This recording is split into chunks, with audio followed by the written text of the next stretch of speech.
My name is Elias Varn, a low-ranking xenobiologist assigned to one of humanity's most dangerous diplomatic outposts. Virex 9 wasn't a colony. It was a gamble. A fragile, uneasy experiment built on the edge of extinction. The planet belonged to them. To her. The native species, known as the Virexi, weren't just advanced. They were ancient. Their civilization predated human interstellar travel by thousands of years. Their technology was incomprehensible. Their biology, even more so. And at the center of it all was the Queen. She wasn't just a ruler. She was something else. A psychic nexus. A living network. A being whose mind stretched across her entire species. Which meant one thing. If you spoke to her, she could hear everything inside you. The base commander, Halvorsen, made the rule clear on my first day. You keep your eyes down. You don't approach her. You don't speak unless spoken to, and she will not speak to you. Has anyone ever broken the rule? I asked. He didn't hesitate. Yes. What happened? A pause. They're not themselves anymore. That was enough for most people. But not for me. I wasn't there for diplomacy. I wasn't there for politics. I was there because I had spent my life studying alien cognition. And everything about the Queen defied logic. A single mind connected to millions. A consciousness that could shape reality, or at least perception. Some called her a god. Others called her a weapon. I called her a mystery. And I had no intention of staying away. The first time I saw her, I understood why the rule existed. She wasn't monstrous. That would have been easier. She was beautiful. Not in a human way, but in a way that made your brain try to understand her and fail. Her form shimmered, shifting between solid and fluid. Tendrils of light extended from her back like wings made of thought itself. Her eyes, if they were eyes, glowed with an intelligence so vast it felt like standing before a star. She sat upon a throne grown from living crystal, surrounded by silent Virexi guards. And despite the dozens of humans present, she looked at me, directly at me. I felt it like a physical force, a pressure in my mind, a whisper that wasn't a voice. I broke the rule. Hello. The room froze. Every human turned toward me in horror. Commander Halvorsen's face drained of color. What have you done? He whispered. The Queen moved.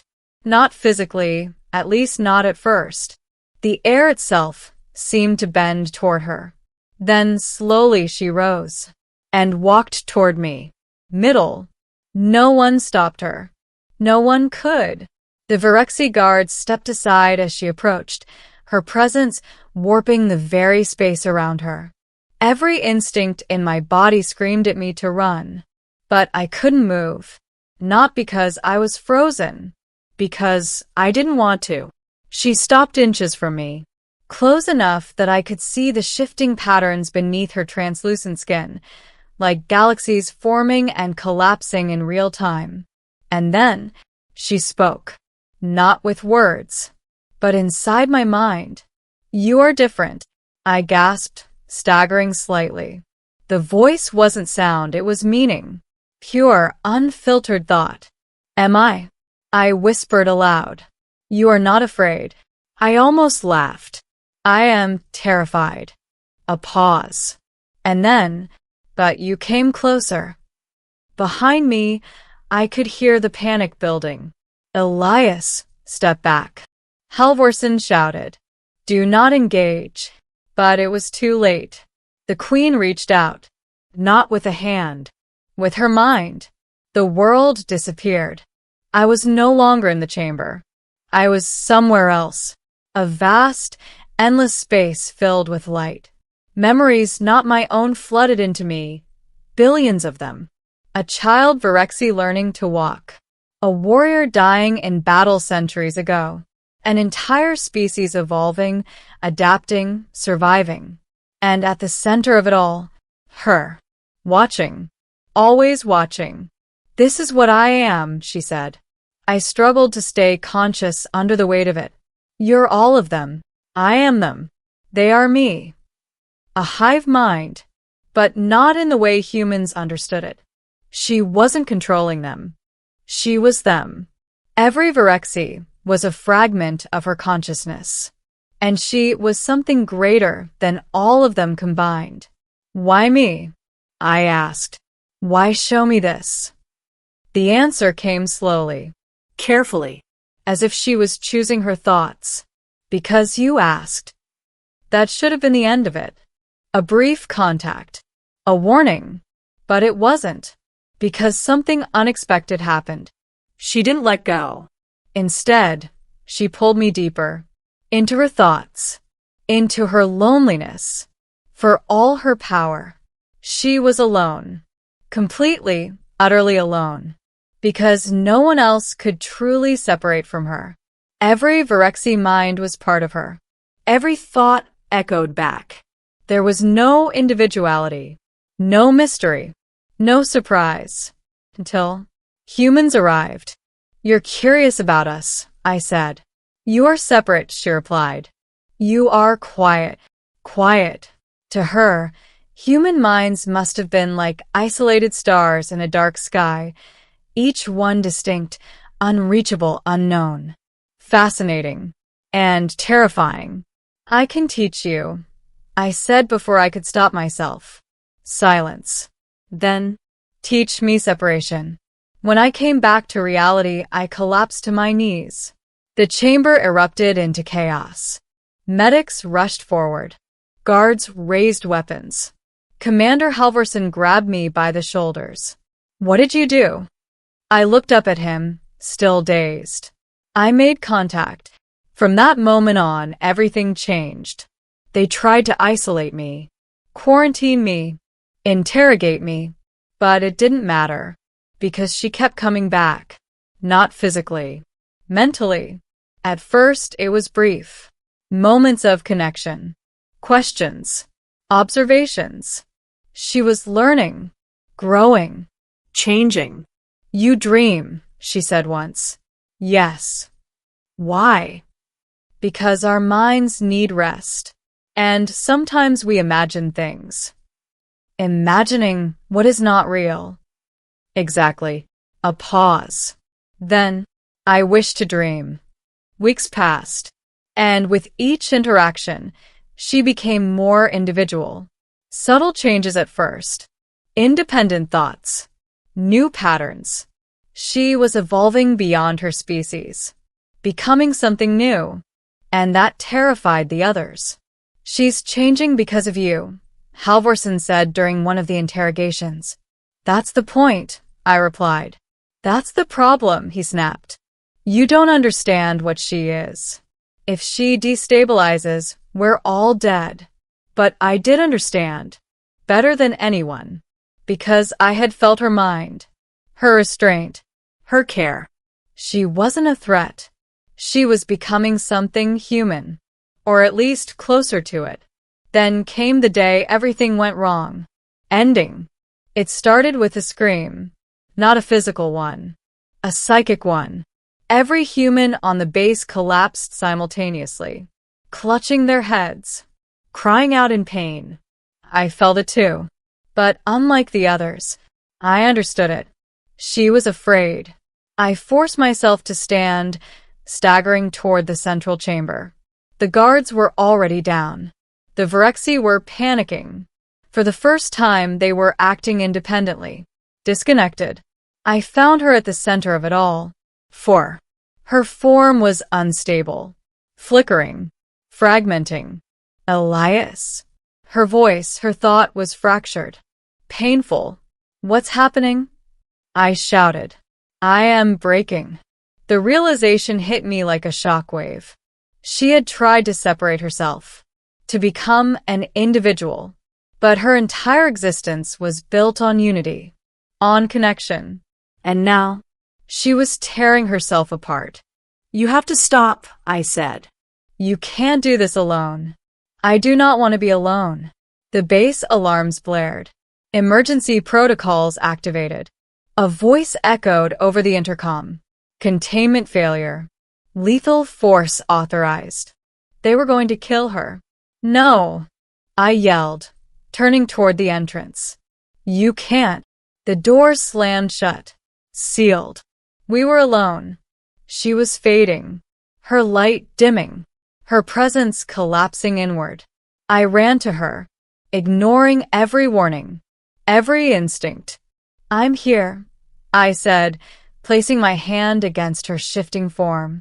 You're not alone. And then, I did the only thing I could think of. I opened my mind. Not just a connection. Not just a link. Everything. My memories. My thoughts. My fears. My dreams. All of it. The flood was instant. Overwhelming. Painful.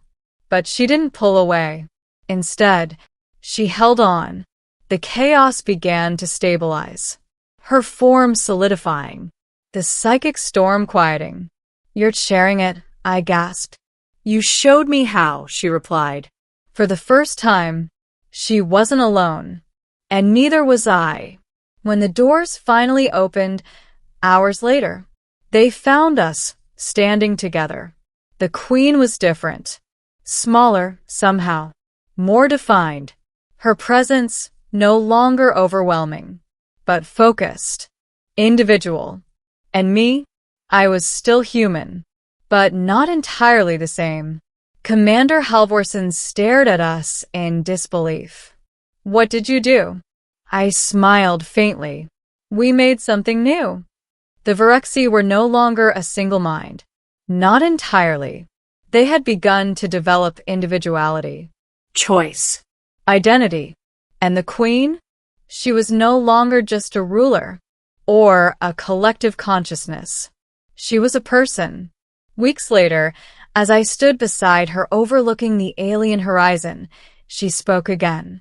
Not just in my mind, but aloud. Her voice soft, uncertain. Elias. I turned to her. Yes. She hesitated. Then, thank you. I smiled. You're welcome. Behind us, a new world was beginning. One where unity and individuality could coexist. Where a species could evolve beyond its own nature. The chamber doors opened slowly, too slowly for the storm that had just passed. Smoke lingered in the air, not from fire, but from something far stranger, residual psychic energy, like the echo of a dream that refused to fade. The soldiers entered first, weapons raised, breathing heavy, expecting the battlefield, expecting bodies. What they found instead was silence. At the center of the chamber stood Elias, alive, unarmed, unbroken, and beside him, the Queen. But she was no longer the being they feared. The overwhelming presence that once crushed minds with a single thought was gone. In its place stood something quieter, smaller, not weaker, just focused. Her form had stabilized into something closer to human proportions. The shifting, infinite patterns beneath her skin had slowed into gentle currents of light. Her eyes no longer burned like stars. They watched. They observed. They felt. Commander Halvorsen stepped forward cautiously. Every instinct told him this was wrong. Impossible. Dangerous. What did you do? He asked again, his voice barely above a whisper. Elias didn't answer immediately. He looked at the Queen. And she looked back. Not as a ruler. Not as a god. But as an equal. We didn't break, Elias said finally. We changed. A sudden movement rippled across the chamber. The Virexi, dozens of them, once perfectly synchronized, now hesitated. Some stepped forward. Others stayed back. A few looked around as if seeing the world for the first time. They're distinct, one of the scientists muttered. No, not distinct, Elias corrected softly. They're thinking. For the first time in their species' existence, The Virexi were individuals, not fully separated, not completely alone, but no longer trapped in perfect unity. The Queen stepped forward. Every soldier tensed. Weapons lifted. Elias raised a hand. Don't. And then, she spoke. Not into their minds, but into the air. Do not fear. Her voice was soft, unsteady, as if each word had to be discovered before it could be spoken. The room froze. She spoke, someone whispered. Halvorsen stared at her, disbelief etched across his face. You've never used vocal communication before. She tilted her head slightly. A subtle, almost human gesture. I am learning. That was the moment everything changed. Aftermath. In the days that followed, nothing remained the same. The base was no longer a diplomatic outpost. It became something else entirely, a bridge between two forms of existence. Humans began teaching the Virexi language, emotion, choice. And in return, the Virexi shared something far greater. Perspective. They showed humans what it meant to feel connected, not through technology, not through words, but through understanding. Not a hive mind, but a shared awareness, a balance. The Queen adapted faster than any of them. At first, she stayed close to Elias, not out of dependence, but curiosity. You experience time differently, she said one evening as they stood beneath Virex 9's glowing sky. How so? Elias asked. You fear losing it. Elias smiled faintly. Because we do. She considered that. Longer than usual. I do not want to lose this. Elias looked at her. At what? She hesitated. Searching. Learning. This moment. That was the first time she truly understood what it meant to be alive as an individual. The consequences. Not everyone was pleased. Back on Earth, the reports caused panic. A godlike entity has been destabilized. A xenobiologist has compromised a planetary intelligence. A potential weapon has gained individuality. There were calls to shut the project down, to contain the Queen, to eliminate the threat. But they couldn't, because she was no longer just a queen. She was a voice, a presence, a being who could now speak for herself. And when she addressed humanity for the first time, the entire galaxy listened. We were one, she said. Now we are many. A pause. But we are not broken. Another pause. We are becoming. Elias's transformation. Elias changed too, though he tried to deny it. The connection they had shared hadn't disappeared. It lingered. Subtle. Quiet. Sometimes he could feel her thoughts brushing against his. Not intruding. Not overwhelming. Just there. And sometimes she could feel his. You still dream, she said one night. Elias chuckled. Yeah, that didn't go away. She looked at him, genuinely curious. Will you show me? Elias hesitated, then smiled. Yeah, I will. And this time, when he opened his mind, it wasn't overwhelming. It wasn't painful. It was shared. A memory of Earth, rain falling softly, the smell of soil, the feeling of being small under an endless sky. The Queen closed her eyes, experiencing it, and for the first time, she dreamed. Final moment. Weeks later, Elias stood alone at the edge of the observation platform, watching the horizon shift between alien colors no human language could describe. Footsteps approached behind him. Light. Measured. You are leaving. He turned. She stood there. Different still. Evolving. Always evolving. Just for a while, Elias said. Earth wants a report. She studied him. You will return. It wasn't a question. Elias smiled. Yeah. A pause. Then softly, "I will." She stepped closer. Not invading. Not overwhelming. Just near. "I do not understand this feeling," she said. Elias tilted his head. "What feeling?" She searched for the word. Carefully. "Absence." Elias's expression softened. "That means you care." She processed that. Slowly. Deeply. Then, she reached out. Not with her mind, but with her hand. And Elias took it. No overwhelming force. No psychic storm. Just contact. Simple. Quiet. Real. Final line. As the transport ship lifted into the sky, Elias looked back one last time. At the Queen. At the world that had changed everything. They told him not to speak to her. They warned him. Feared her. But they were wrong. Because in the end, she didn't destroy him.